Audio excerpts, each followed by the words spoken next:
నా స్టైల్లో సింపుల్గా చికెన్ కర్రీ అయితే చూపిస్తున్నా అండి. టేస్ట్ అయితే చాలా బాగుంటుంది. ట్రై చేసి అప్పుడు చెప్పండి ఎలా ఉంది అని చెప్పి కన్ఫామ్గా. ఫస్ట్ ఒక గిన్నె తీసుకొని అందులోకి గసగసాలు, నువ్వులు, జీడిపప్పు, బాదం పప్పు అయితే ఒక హాఫ్ అన్ అవర్ ముందైనా నానబెట్టుకోండి. నెక్స్ట్ మిక్సీ జార్ తీసుకొని అందులో కొంచెం కొబ్బరి, ఉల్లిపాయలు, అలాగే టమాటాలు వేసుకొని అల్లం వెల్లుల్లి పేస్టు, ఇలాచి, చెక్క, లవంగాలు, అలాగే మనం ముందుగా నానబెట్టుకున్నాం కదా, ఇవన్నీ వేసేసుకొని ప్యూర్ పేస్ట్ లాగా అయితే చేసుకోండి.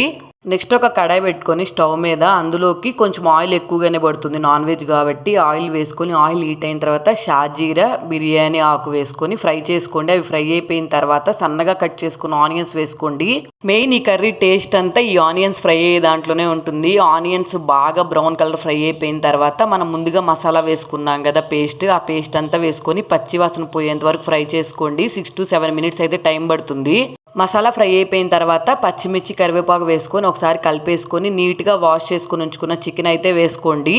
చికెన్ వేసుకున్న తర్వాత చికెన్ కూడా మసాలాలో కొంచెం ఫ్రై అవనివ్వాలి, పచ్చివాసన లేకుండా ఉంటుంది. కొంచెం ఫ్రై అయిపోయిన తర్వాత కొంచెం పెరుగు, అలాగే పసుపు, టేస్ట్కి సరిపడినంత సాల్ట్, కొంచెం కారం కూడా ఎక్కువగా వేసుకోండి.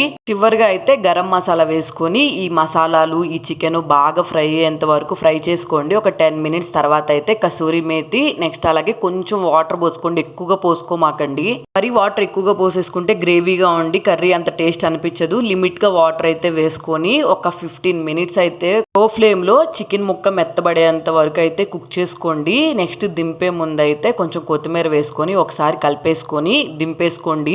చికెన్ తీసుకొచ్చిన వెంటనే ఫ్రిడ్జ్లో పెట్టేసుకొని అప్పుడు కుక్ చేసుకున్నాం అనుకోండి, చికెన్ అయితే 15 minutesలోనే కుక్ అయిపోతుంది. నేను అలాగే చేస్తాను, మీరు ట్రై చేయండి. నచ్చితే సబ్స్క్రైబ్ చేసుకోండి.